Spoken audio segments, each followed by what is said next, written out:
You stole God's jewelry. You then stole the identity of those jewels. And you think retribution will not happen. You think you don't know who you stole. They don't want their soul out of all control. Listen, we are not missing. We are not missing. We are not lost. We are not lost in the lands of captivity. And all that we lost our traditions. We lost our inheritance, the lands of captivity. Now God, we call out to thee. Said you think he don't know that you stole his people, awakened to life again. But you failed to mention that we are the people, and you took our identity. We are alive for sure, so we're telling you, Christians, oh, we are not missing. We are not missing. We are not lost. We are not lost in the lands of captivity. And all that we lost our traditions. We lost our inheritance, the lands of captivity. Now God, we call out to thee.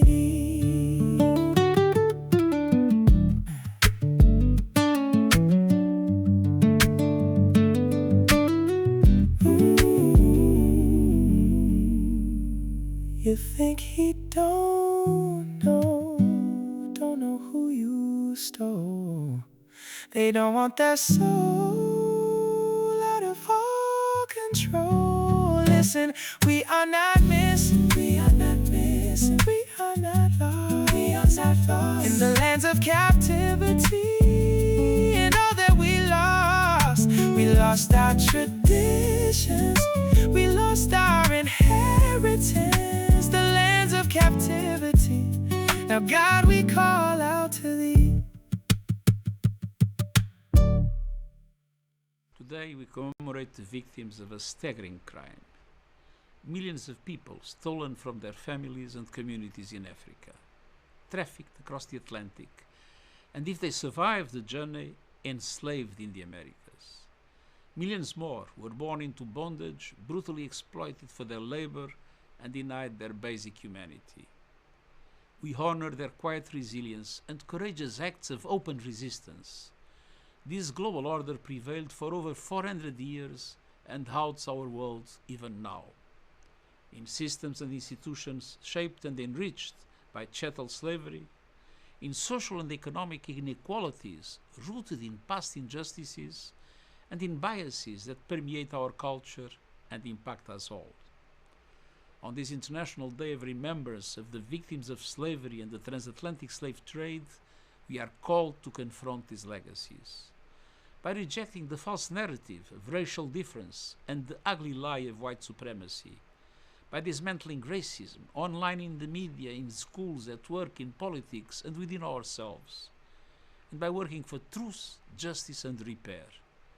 I welcome the initial steps by some governments to address the consequences of slavery, but far bolder actions by many more member states are needed, including commitments to respect African countries' ownership of their own resources, and steps to ensure their equal participation and influence in the global financial architecture and the UN Security Council. Together, let us commit to a world where all people live and thrive in dignity.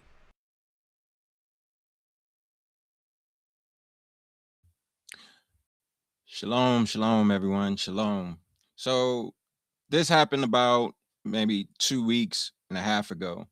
And this came about to bring about a resolution that urges reparations for slavery for the descendants of the victims of the transatlantic slave trade. Now, this comes at an interesting time because if you have eyes and you see that we are getting closer and closer to the end. and the birth pangs are getting stronger and stronger. You have a lot of things happening around the world. Most of these things that are happening today will end up changing the world economic system. And that's the point of what's happening today. The war that's happening in the Middle East is a war that I believe is going to change the structure of how the economic financial system is going to function. And not to dig deep in that particular statement, but what I want to say is that at the end of this, we are going to be looking at the foundation of the system in which you will not be able to buy or sell unless you worship the image of the beast. And so, as it relates to reparations, though, I don't believe that just because the UN went about establishing this resolution that they are going to willingly provide and agree to reparations for the descendants of the transatlantic slave trade. I don't believe that that's going to happen. I do believe that the descendants of the transatlantic slave trade, when they come out of the lands of their captivity, they will leave with abundance. I'll say that. But it's not going to happen by the will of the nations. It's going to happen by the influence of God's wrath on this earth. Now, I want to look at some of the statements made here in this UN resolution. Really quickly, the UN resolution urges reparations for slavery's historical wrongs. And again, this article was written around a day after the resolution took place on March 25th. And it says the resolution spearheaded by Ghana received 123 votes in favor. Now, your usual suspects, 3 countries, Argentina, which joined themselves with the 1948ers and the United States to vote against reparations. And that's pretty typical for the United States and these 1948ers who claim that they didn't have anything or any major hand in the transatlantic slave trade. They're lying, but let's move on. They voted against, and 52 abstain from a vote altogether. Today, we come together in solemn solidarity to affirm truth and pursue a route to healing and reparative justice, said the president of Ghana. And, though the president of Ghana means well by doing this, I think that, the expectation might be a little high for believing that the nations will actually follow through with reparations for the descendants of the transatlantic slave trade. Now, I wanted to go to one part in here, right here. Now, this video here, she makes mention of a name, and I'm going to play up to that point, and I'm probably going to play up to maybe 2 minutes. So let's look at this video real quick for 2 minutes.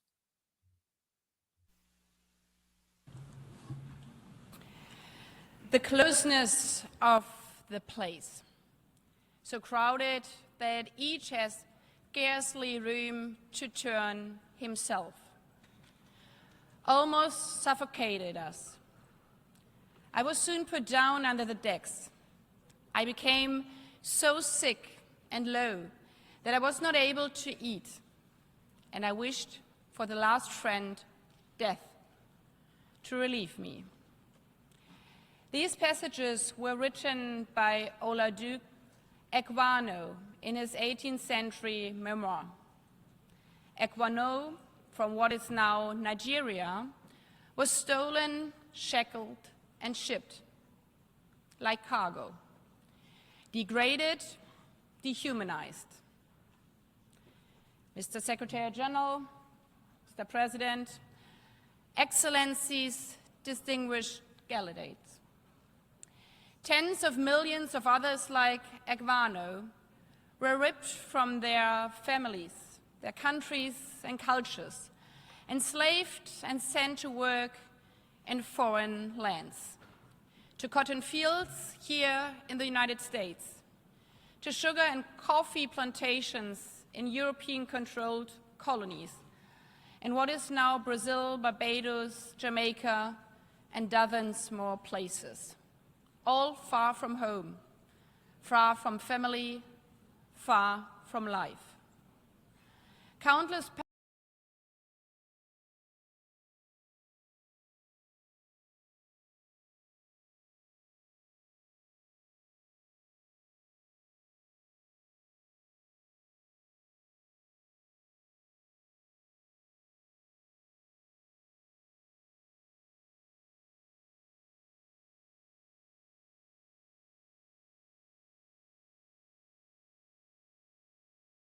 an affront to the very principles enshrined in the Charter of our United Nations and the Universal Declaration of Human Rights, themselves born in part from these injustices of the past.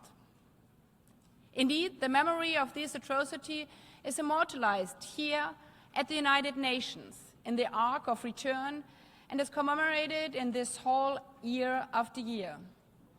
Because while slavery itself has been abolished, its consequences endure, continuing to shape lives to this day.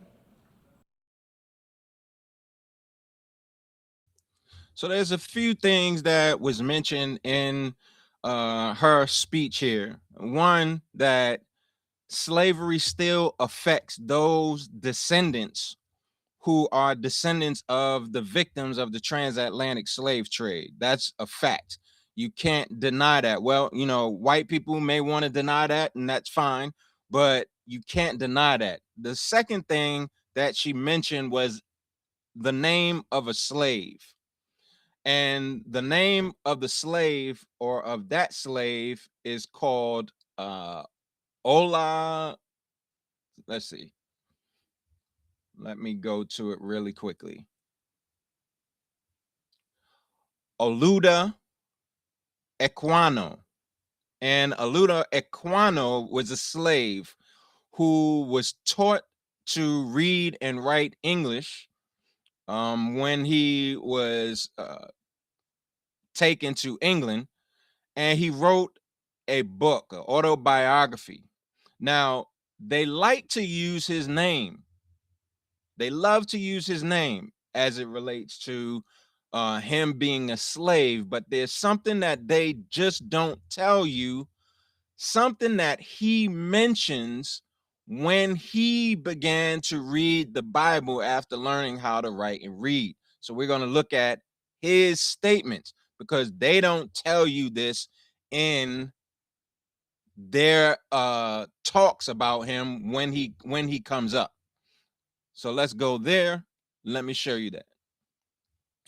And this is the statement highlighted or underlined in yellow. It says, first of all, they are, just to give you some background context, they're in England, and the person who he's with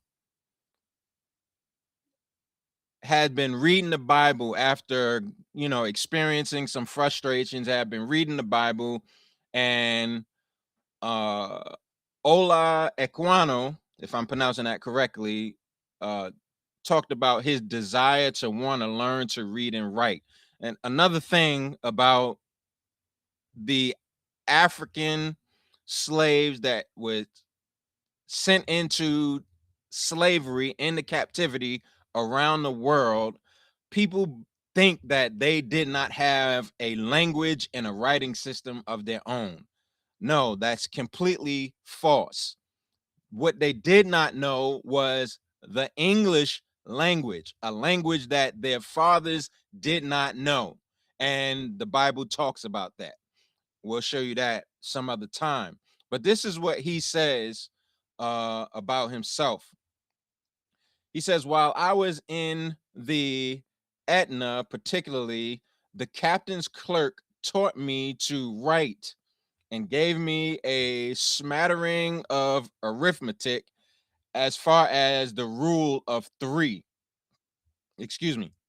He says, there was also one Daniel Queen, about 40 years of age, a man, let me see here, a man very well educated who messed with me on board on board this ship. It says, and he likewise dressed and attended the captain. Fortunately, this man soon became very much attached to me and took very great pains to instruct me in many things. He taught me to shave and dress hair a little, and also to read the Bible. Listen to what he says here. He says that this person taught him many things, and one of those things included how to read the Bible. He goes on to say, explaining many passages to me which I did not comprehend.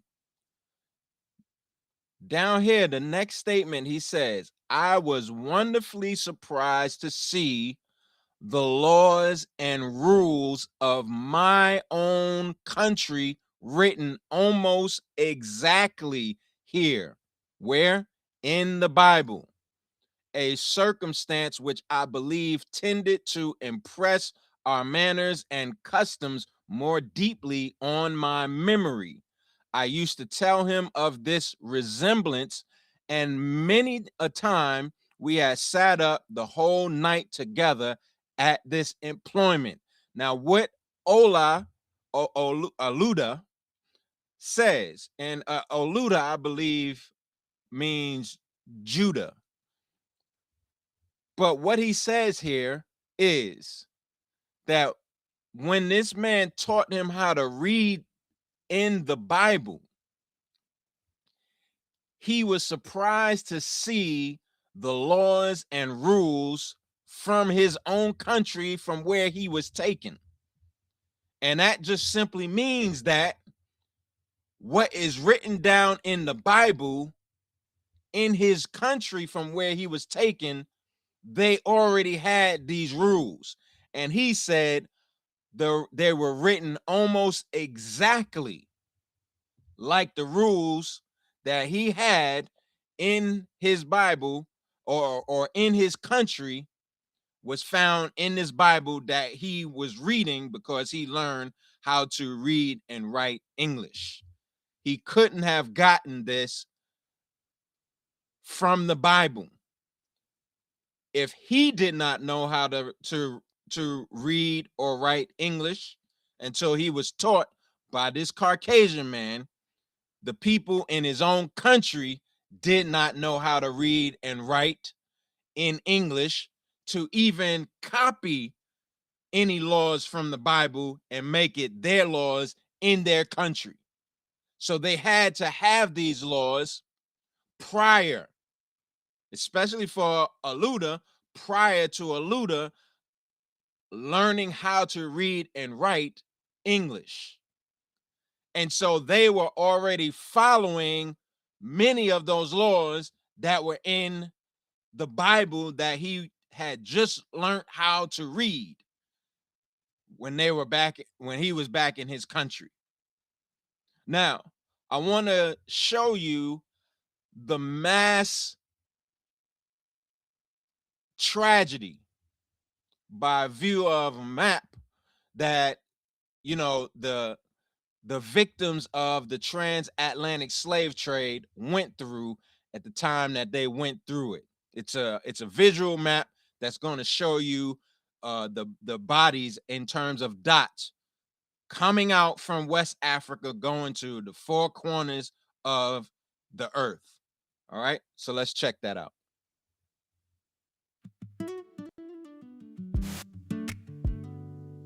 You stole God's jewelry.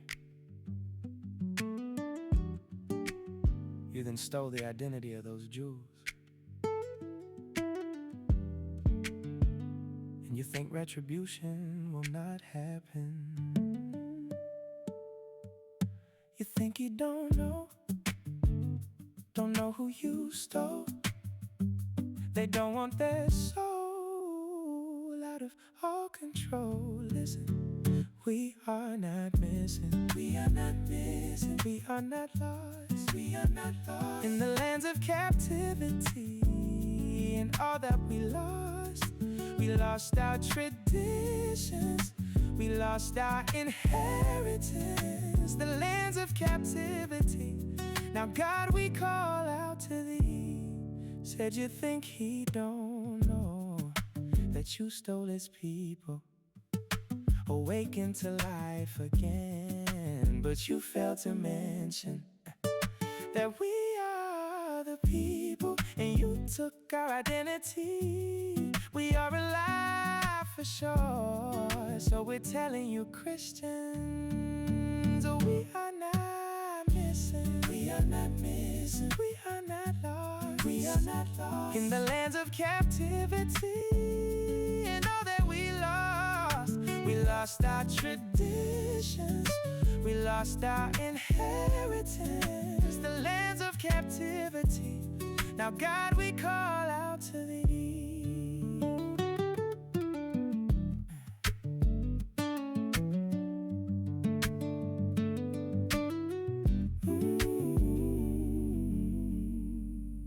You think he don't know who you stole. They don't want their soul out of all control. Listen, we are not missing. We are not missing. We are not lost. We are not lost. In the lands of captivity and all that we lost. We lost our traditions. We lost. So that was a map showing you how many of the bodies were taken from West Africa all the way to the Americas, both North and South. And you can see portions going up to Europe.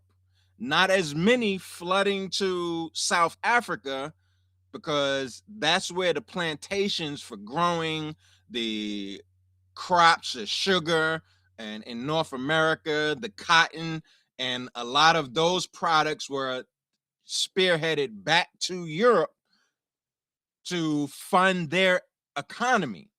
And so you'll see from that map how they were transported, and it's giving you a visual that slaves were going to the four corners of the earth. Okay, and that's just the transatlantic slave trade, because on the other end you had the Indian slave trade, and you can't forget the Arab slave trade either. But I wanted to give you a visual of that, because a lot of times people, they tend to overlook that these slaves were taken from West Africa and they were being transported to all four corners of the earth where nations are. Now, I want to give you some slides, show you some scriptures related to this. So let me bring it up, and there we go. All right. So now, what if everything you were taught about Israelite captivity is incomplete? Because hidden in plain sight are prophecies describing a people scattered into all nations. And by the end of this video, you're going to see a pattern most people completely miss. One, because their eyes couldn't see it, but two, because they have listened to the lies of the 1948ers. And so let me go here. All right. So let's begin with the question. I want to start here by asking the question, when was the Gospel of Luke and the book of Acts written? First of all, the Gospel of Luke and the book of Acts was written for a person by the name of Theophilus. Now, because Luke, who wrote the Gospel of Luke and the book of Acts, was writing for this person named Theophilus, it makes it likely that this material was written and delivered at the same time. That's important because it puts a timeline together for us in our mind so we can understand some things about what Luke is going to show us in his gospel. Now, the book of Acts, in the last chapter, it ends before the Apostle Paul's death, and after he has been handed over to the Romans, for imprisoning until he died. And so where the book of Acts stops, Luke stops writing before the Apostle Paul dies, because that's where the book of Acts stopped. That's where the writing stopped. It stopped before the Apostle Paul died. Now, the Apostle Paul died sometime between 64 and 65 AD. And this was a time where Christians were being persecuted during the time of Emperor Nero, who blamed a devastating fire on them, one in which he caused himself. So we can conclude that the book of Acts, which ends with Paul in prison, had to be written sometime before 64 or 65 AD. Now, when you have certain scholars attempting to introduce later dates, they only do so to attempt to disprove the prophecy that I'm going to show you Jesus made concerning the temple that was in Jerusalem, because that temple was destroyed in 70 AD.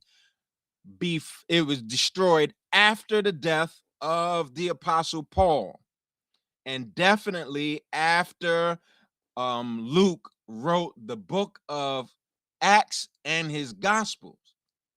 And since Luke provides Jesus's prophecy concerning the destruction of the temple, the book of Acts and the Gospel of Luke being written before 70 AD makes the prophecy even more compelling. And we know it's true because if you look in the land of Israel, not Israeli, but Israel, that temple is no longer standing, and there is deep history concerning that site that cannot be refuted.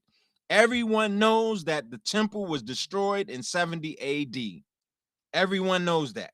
It's an argument that you are going to lose if you feel courageous enough to even have that argument.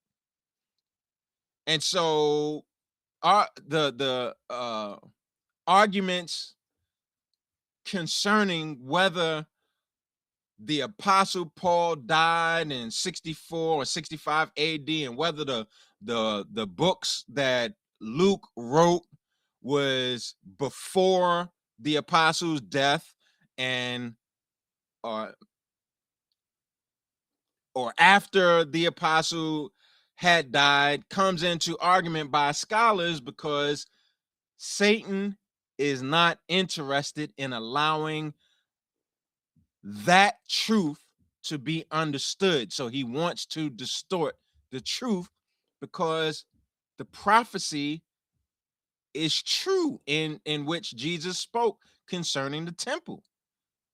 So scholars who try to make this argument that the book of Acts and the Gospel of Luke was written later than 65 AD, or even 70 AD, they only do so because Satan has gotten to their mind to help his agenda. Now, let us read the prophecy that Jesus made. It's everyone knows Luke 21. Everyone has read this at some point. So let's read it again. He says, and when ye shall see Jerusalem compassed with armies, then know that the dissolution thereof is nigh.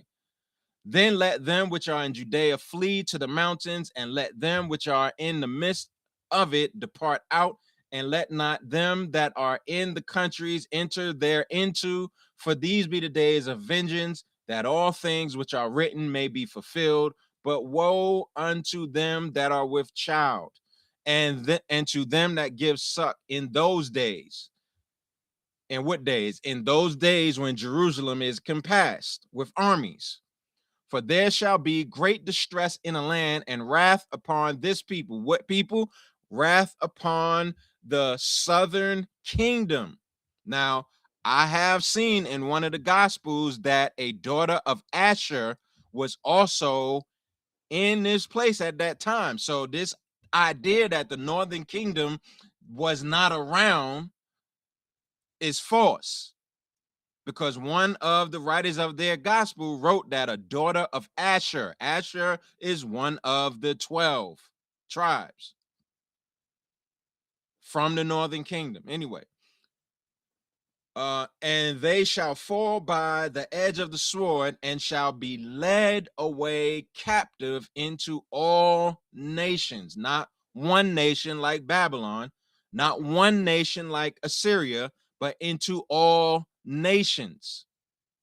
Now, this is a prophecy, and I've bolded the portions within Luke 21 where we want to concern our mental efforts. One of these statements is regarding the destruction of the temple, which happened in 70 AD after the death of the Apostle Paul. And the other is a prophecy of a group of people that was taken captive into all nations. The problem with Christians who read these statements is that they imagine that this is referring to a group of 1948ers people. The current occupants of the land of Israel will never claim that they were in captivity in all nations, because there is zero record of this in history. There is zero history that supports that these 1948ers were enslaved in all the countries in which they claim to have been scattered. And this is why they have you focused on the Holocaust, which was a tragic event that destroyed the lives of not only white people, but black people who lived in that place, and destroyed the lives of homosexuals that lived in that place, destroyed the lives of many different groups of people who were living in that place at that time. It wasn't just a Caucasian group of people who went through this brief wrath of Hitler. However, the current occupants of the land of Israel need a focus point, so the lies of people like John Hagee can be spewed and be a reality in the mind of gullible Christians. If you didn't know that Jesus got his information about this captivity into all nations from Moses and the prophets, I want to show you that. But I think it's important for you to understand, though it's a hard topic to talk about, Jesus is not referring to any 1948er here.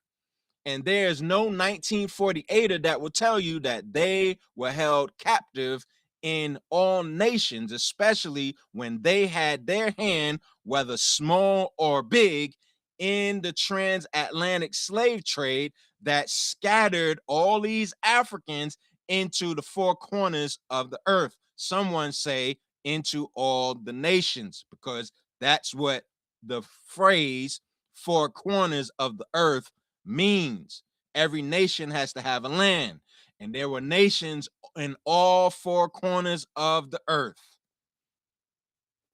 in all of them, all profiting from the transatlantic slave trade, all profiting from the free labor that they had received by destroying the lives of these Africans that came from West Africa and the southern portions of Africa.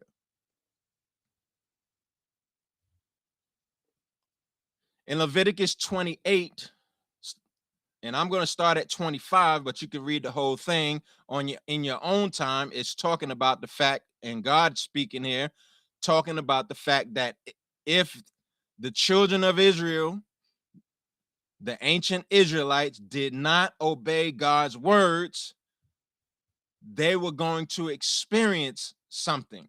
And we're going to show you what they were going to experience here in a second.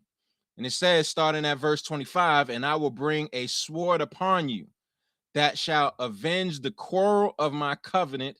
And when ye are gathered together within your cities, I will send the pestilence among you, and ye shall be delivered into the hand of the enemy. And when I have broken the staff of your bread, 10 women shall bake your bread in one oven, and they shall deliver you your bread again by weight, meaning that what you're going to eat is going to be very scarce, no abundance. Got to be very careful, because everyone has to get a little portion. And ye shall eat and not be satisfied. Why? Because there won't be enough.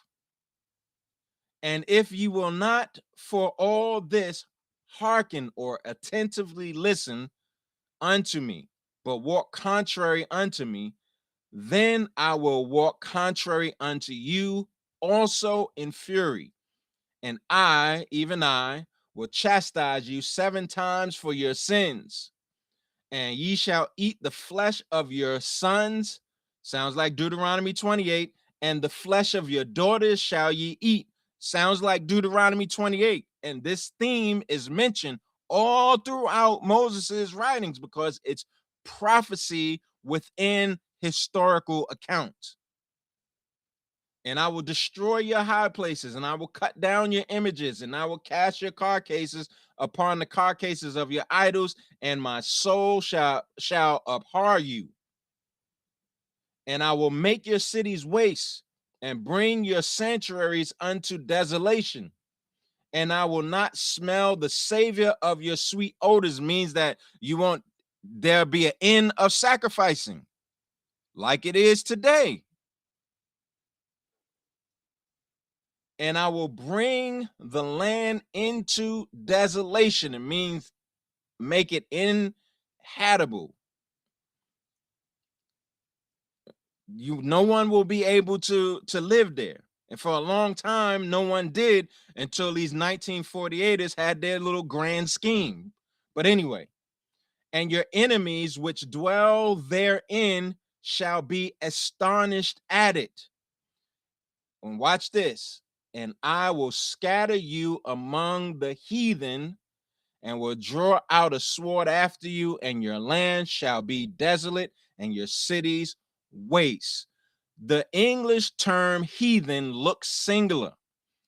I don't like this term because it masks the true essence of what God is telling us.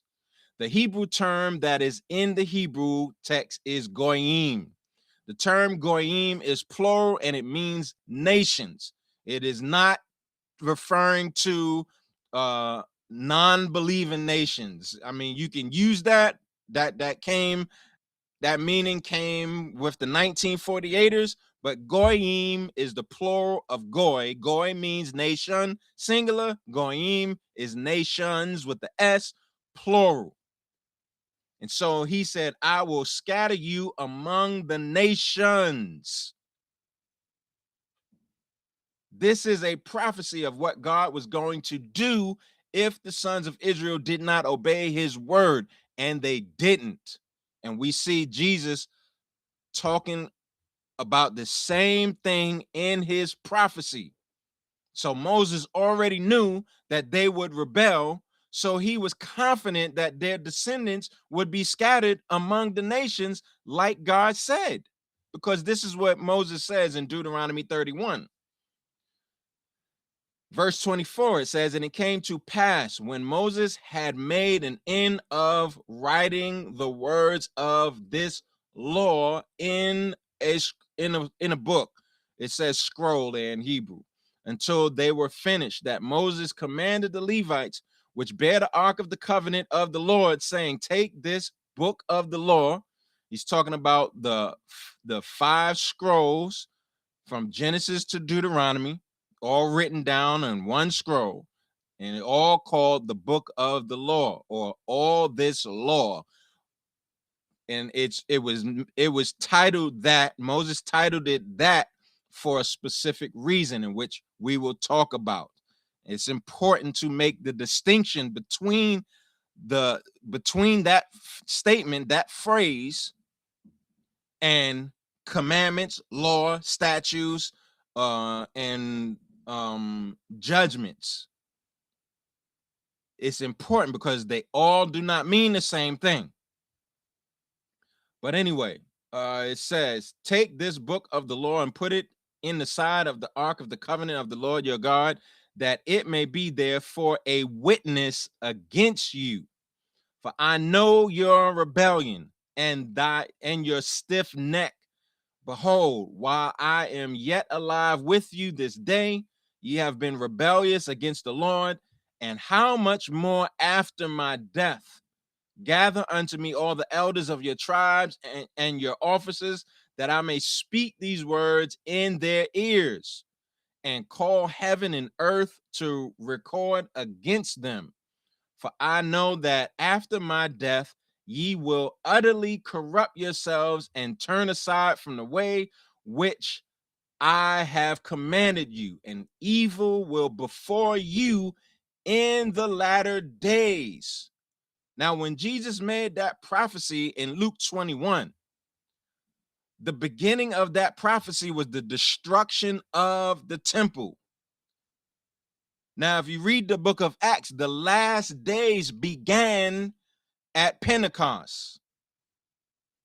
And so anything that happened after Pentecost is considered the last days. And the temple being destroyed happened in the last days. And this being taken in captivity happened in the last days.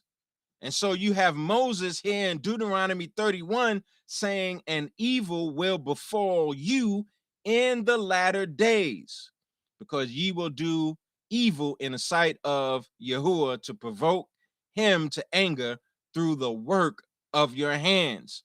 So Moses had already told the ancient Israelites that evil will befall their descendants in the latter days.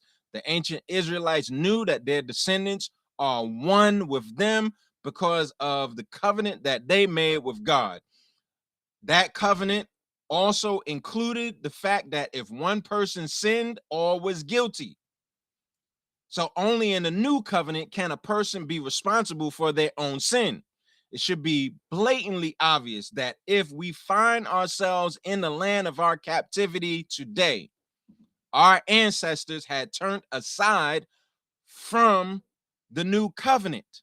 They didn't even receive it, because the ones who did received it died off sometime in that time where Nero went on his rampage after the death of Paul. And then who became in charge of the church? Yes, the church fathers, the Caucasian Gentiles that gave you a corrupt version of what people interpret as the Trinity today, a corrupt version. a lie. And in fact, the Apostle Peter said that false teachers would come after their death, after they died. And the Apostle Peter died shortly after the Apostle Paul. And the last apostle, the Apostle Paul, the Apostle John, died somewhere between, I'll say, 90 AD to 100 AD. And when do you start to see the writings of the church fathers? Right after the the death of the Apostle John. But that doesn't mean that that's when the distortion started, because they were already battling distortion, because Pharisees came into the fold of the Messiah and they were spewing their distortions by trying to have you keep the circumcision and all these other things written in the law that they were trying to have people keep, not knowing that when you are in Mashiach, you are no longer under the law, because you received the new covenant, and the laws, notice I said laws, Torah or Toroth, the feminine plural of Torah, the singular, which is translated as law or laws. Those are different from commandments. And so God said, when you accept the new covenant, he'll write his laws, teachings. That's Torah, Toroth, teachings in your heart. So the teaching of Yahuwah is in your heart. That's a benefit of the new covenant. Our fathers still rejected Jesus and the new covenant because they sought to keep their own, that to seek about their own righteousness and not the righteousness of God, which comes by belief in the Torah that is supposed to be written on the heart of anyone who becomes born again. And so if our ancestors were taken in this captivity that Yahushua talked about, they were guilty of the old covenant, the one that makes one person, that makes all people guilty if one person sins. But the good news is that we can return to Mashiach, not merely in a hypocritical way, like most people who claim to have a relationship with God. We can accept the new covenant and live sin-free lives, which is being without blemish. That's tanim. That is tanim, the Hebrew term tanim, which is translated as perfect in Genesis 6 as it relates to Noah. And of course, that term is used throughout the Hebrew text, going all the way to Malachi. Amen to that. But Moses knew what our end would be. And so he stated these conditions in his day so we would have no excuse. Why? Because God wanted these words to witness against us. We are guilty, and it's time to fix it. However, this statement comes after what God said in Deuteronomy 30. So let's look at that. Deuteronomy 30. And in Deuteronomy 30, we want to start at verse 1, because these are going to be statements that's made after Deuteronomy 28. And this is what he says here. And it shall come to pass, when all these things come upon thee, the blessing and the curse which I have set before thee, and thou shalt call them to mind, where? Among all the nations in which you were scattered by captivity. Moses is talking about the captivity in all the nations. here in this verse. You can't separate captivity from scattering. Being scattered and captive comes hand in hand. They are together. They can't be separated, which is why the 1948ers never state anything about them being in captivity in all nations. Because if they do, they'll alert the fact that, wait a minute, but there's no historical record out there showing that you were in captivity in all the nations. Anyone who claims to be Jewish can say that they are Jewish and claim that their ancestors are Jewish, but none of them can say that they were in captivity. It's like the statement that says, would you trade places with a black person? And many of your white people will say no, because they know the harsh realities of being black in these nations. And it's not talking about all the Africans, tribes in Africa. This statement is specifically related to, or it began, this statement began with those who were in captivity, picking cotton, planting and harvesting sugarcane for sugar production. Everything that helped the economy of the elites in their time. So no white person wants to trade places with the black person because they know the harsh realities. And your 1948ers can never say that they were in captivity in all nations because there's no historical record. Number one, everyone would obviously know that they're lying, and that would have wheels turning. You know, people are going to start thinking, well, if you guys weren't in captivity in all nations, then this can't be talking about you. This obviously is not talking about you. Moses is not talking about you. Hold on. Let me rethink this thing, because my white pastor just told me that these the Jews, they don't exist anymore. The church is the Jew. The church is Israel. No, that's a lie. That is a complete fabrication of the truth. Now I know that my ancestors, the descendants who were victims of the transatlantic slave trade, are the descendants of the ancient Israelites. So that makes me an Israelite by name, by genetics. But you have to understand how, when we took on the curse because we didn't obey God's word, God also said that those who did not obey his word, he was going to cut off from the congregation of Israel. So to think that we were not cut off from the congregation of Israel in the lands of our captivity is, I mean, you need to rethink that. You need to rethink that. Because that means that if all of us were cut off, only one person remained. And that was Yahushua Hamashiach.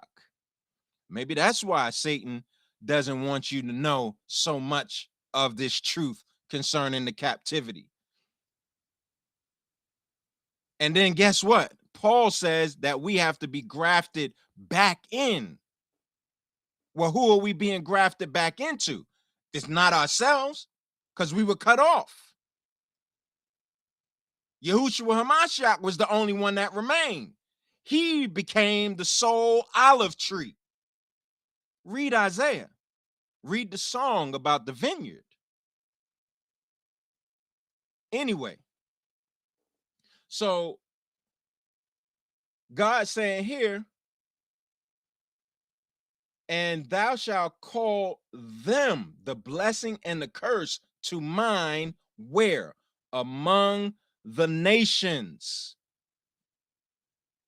Where Yahuwah thy God has driven thee, and thou shalt return unto the Lord thy God. This awakening is about the return unto Yahuwah Elohim. Right now, we must return, but we can't return with all this leaven. We can't return with all these false doctrines. We can't return with these lies. We have to humbly return. We have to honestly return. And how you return is by saying, Lord, I know that you sent us into our captivity. You cut us off from the congregation of Israel, and Yahushua Hamashiach was the only one that remained, and he became Israel. And we have to be grafted back into him. And when we get grafted back into him, we will be a member of his body again. Who is he? He is Israel. We are his house. House means family. I know that has somebody's mind twisted up, because if you believe that I'm saying that Jesus became the Father, then you're absolutely right.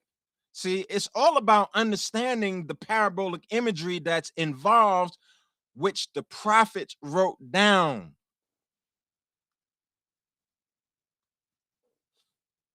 But, to each his own.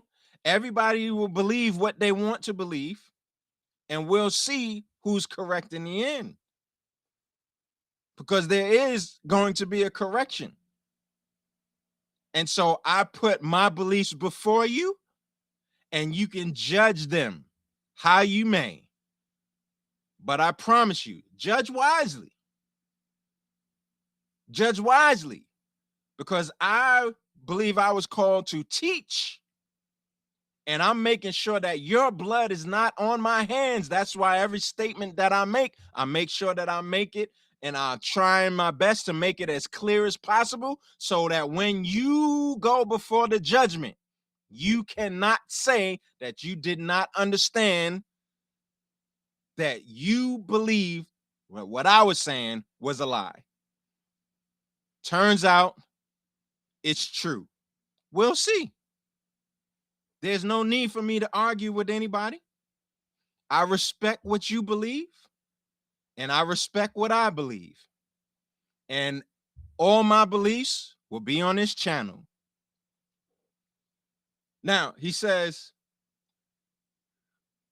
and shall return unto the Lord thy God. So he's talking about the fact that when they get in the nations and they call these blessings and the curse to mind, and they see that they are cursed, because it's definitely not the blessing.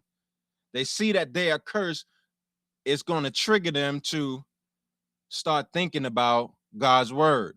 Oh, now this awakening becomes more valid, because now you see a lot of so-called African Americans waking up to who they are as a people.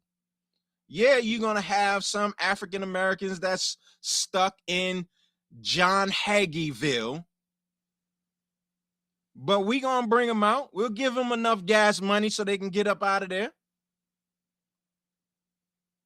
He says, and shall obey his voice according to all that I command thee this day, thou and thy children, with all thine heart and with all thy soul, that then, when you do all of that, then Yahuwah Elohim will turn thy captives. In Hebrew, it says, return your captives. What does that mean? Take them out of the lands of their captivity, and have compassion upon you, and will return and gather you from where? All the nations where Yahuwah Elohim has scattered thee. Where? In all the nations where he scattered you, where you are, your ancestors were held captive, picking cotton, growing sugar, being distributed for rum, the Hebrew Bible says wine, but rum, the prophets didn't know anything about rum, and the English started making rum in England and transporting it around the four corners of the earth for economic profit. So whether it says rum or wine, it's the same thing regardless. In the lands of your captivity, he says he's going to gather you from all the nations where Yahuwah Elohim has scattered you. If you be driven out unto the outmost parts of heaven, from there will Yahuwah Elohim gather you, and from thence he will fetch you. And Yahuwah thy Elohim will bring thee into the land which your fathers possessed, and thou shalt possess it. And he will do good to thee and multiply thee above thy fathers, above thy fathers.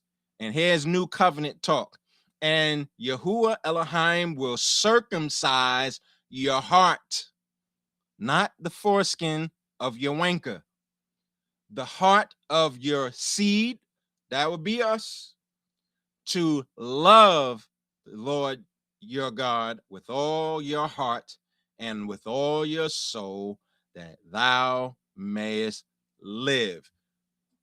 Moses wrote about our captivity in the lands in which our ancestors were taken captive in the four corners of this earth.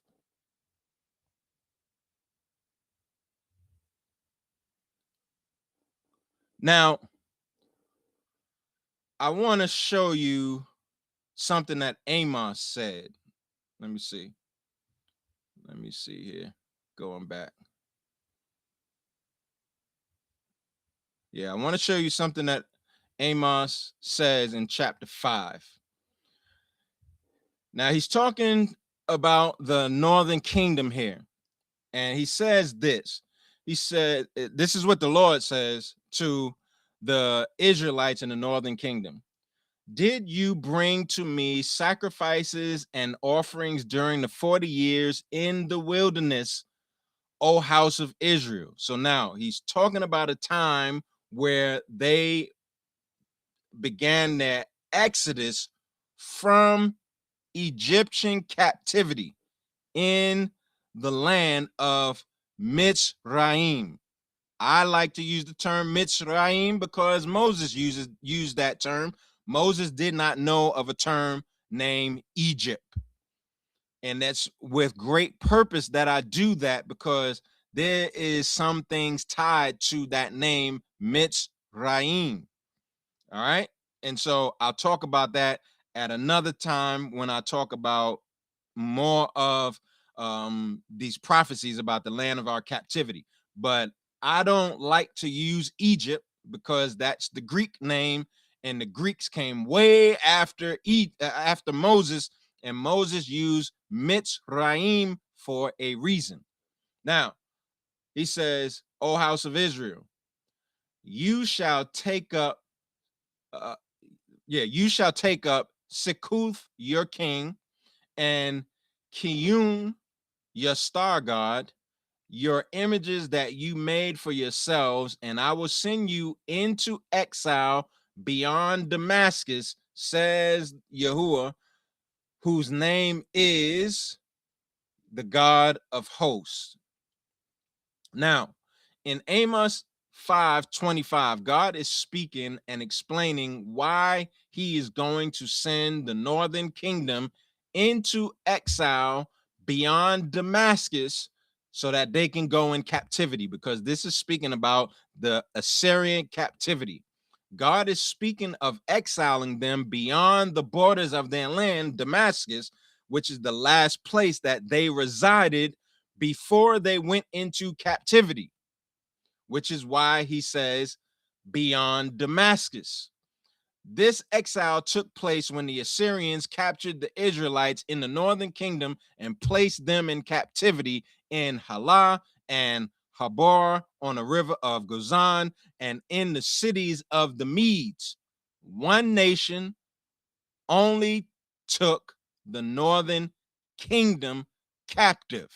This is not a fulfillment of Deuteronomy 28, which talks about going into captivity in the four corners of the earth.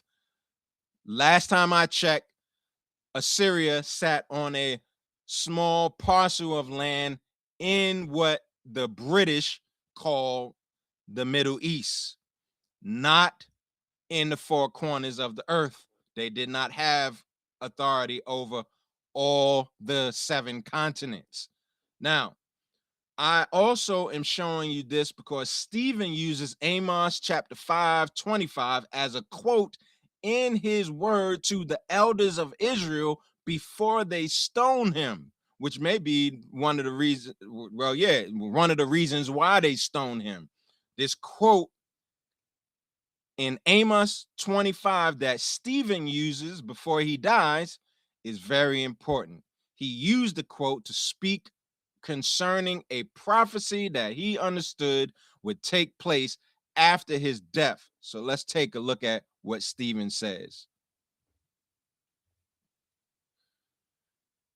Now, he's talking about Moses, and when he's recalling the history of Abraham and Abraham's descendants, he gets to the place where he's talking about Moses, Moses being learned and all the wisdom of the Egyptians and all of that stuff. And then he gets to the part where they make their exodus, and then they get to the wilderness, a wilderness that we will meet one day.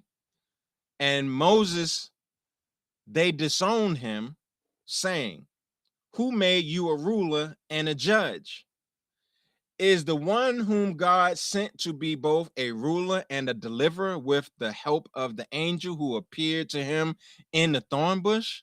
This man led them out, performing wonders and signs in the land of Mitzrayim and in the Reed Sea." It's not Red Sea. The Hebrew reads Reed Sea, in the important part, like the Song of Moses. But we'll touch on that some other time, because you have to understand Egyptian mythology to understand why Moses wrote Reed Sea. Anyway, and in the wilderness for 40 years, this is the Moses who said to the sons of Israel, "God will raise up for you a prophet like from your brethren." This is the one who was in the congregation in the wilderness together with the angel who was speaking to him on Mount Sinai, and who was with our fathers, and he received living oracles to pass on to you. Living oracles, which means the oral Torah. That's what he's talking about. There's a written Torah, and then there's an oral Torah. The 1948ers and their Mishnah and Gemara, they're going to tell you that the Mishnah and the Gemara are the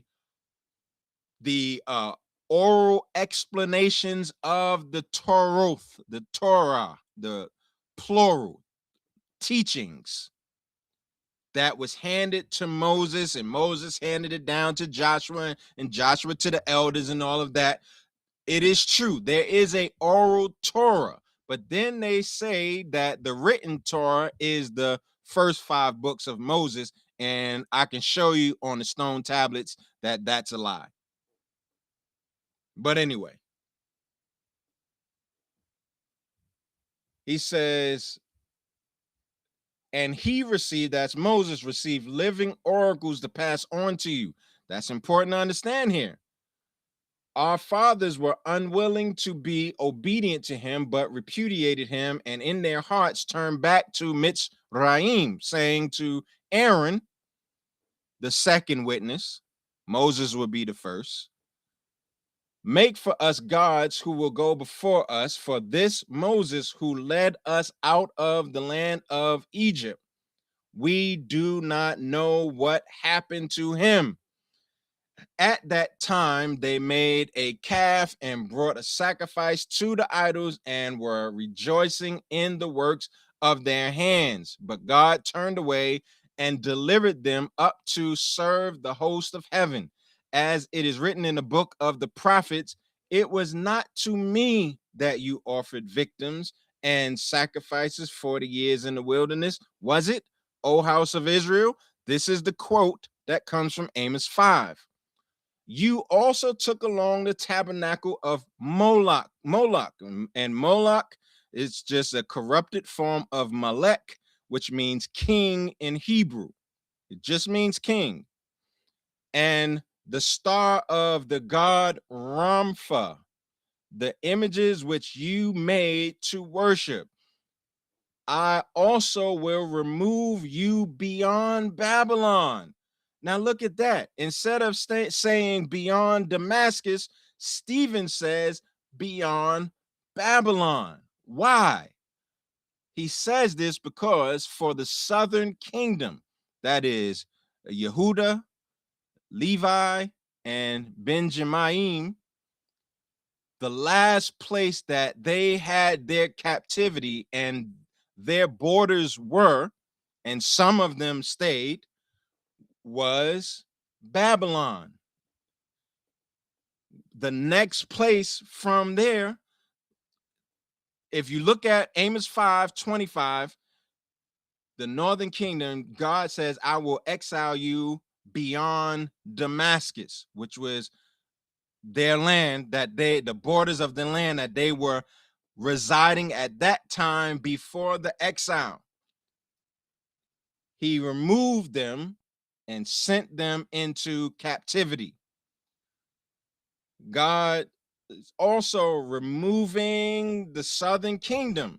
Now, they're not in Babylon when they are in the land of Palestine, which the Romans called it. But the point that Stephen was making is that from your captivity in Babylon, you are going to go into another captivity. That's why he uses this quote, because his point is beyond Babylon. I'm going to remove you beyond Babylon and you're going to go into exile. You are going to go into exile. Babylon was the borders of the last place of the southern kingdom resided. It also was the place where they were in captivity, and they was also freed from captivity, but some of them still stayed. So Stephen is speaking of a coming captivity because Amos 5:25 is speaking of the coming captivity that will be beyond Damascus for the northern kingdom. But what captivity is Stephen referring to? Now remember, this is the book of Acts. And I'm sorry I didn't change it from Amos 5:25, but this is Acts chapter 7. Stephen is looking ahead to the future of what's going to happen to all Israel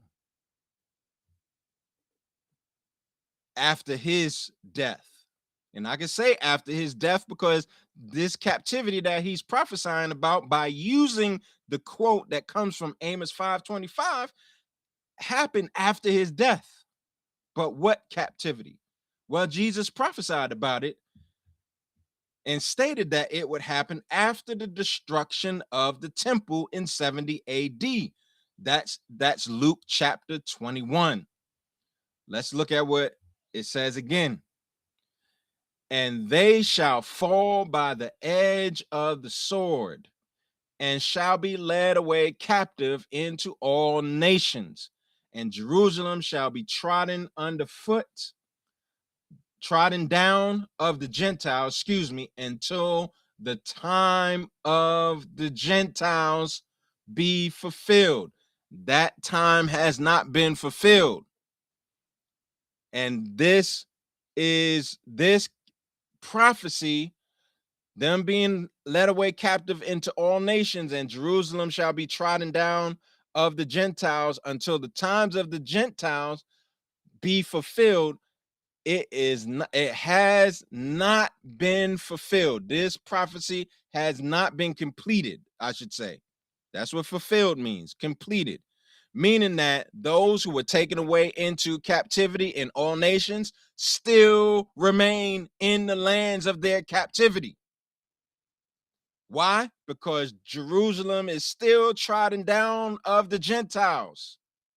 Those 1948ers who are there right now, until the times of the Gentiles be fulfilled.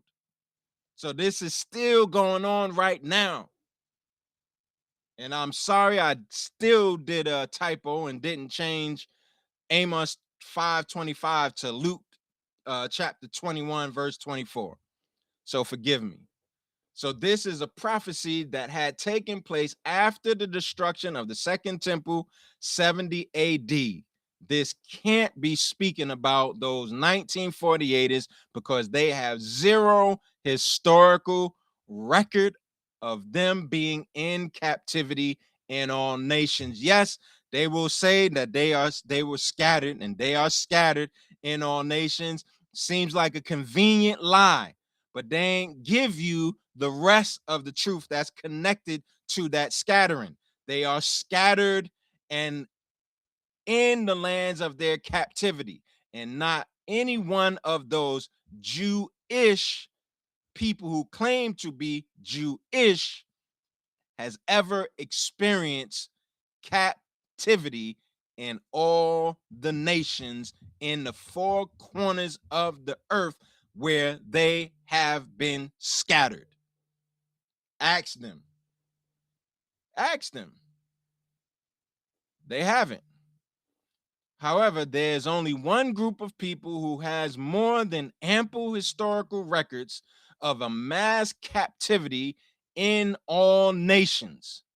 And that event happened in the transatlantic slave trade. So we'll conclude the message for today. Don't forget to like and share this video to help the YouTube algorithm place this on the recommended feed. If this content has resonated with you, please go ahead and subscribe and apply all notifications to be notified when we do a live or drop a new video. For more content, click the playlist in the top left corner of your screen. Let's get this to 200K subscriptions. Shalom. You stole God's jewelry. You then stole the identity of those jewels. And you think retribution will not happen. You think you don't know who you stole. They don't want their soul out of all control. Listen, we are not missing. We are not missing. We are not lost. We are not lost. In the lands of captivity and all that we lost our traditions. We lost our inheritance. The lands of captivity. Now God, we call out to thee. Said you think he don't know that you stole his people, awaken to life again. But you failed to mention that we are the people, and you took our identity. We are alive for sure. So we're telling you, Christians, we are not missing. We are not missing. We are not lost. We are not lost. In the lands of captivity and all that we lost our traditions. We lost our inheritance. The lands of captivity. Now God, we call out to thee.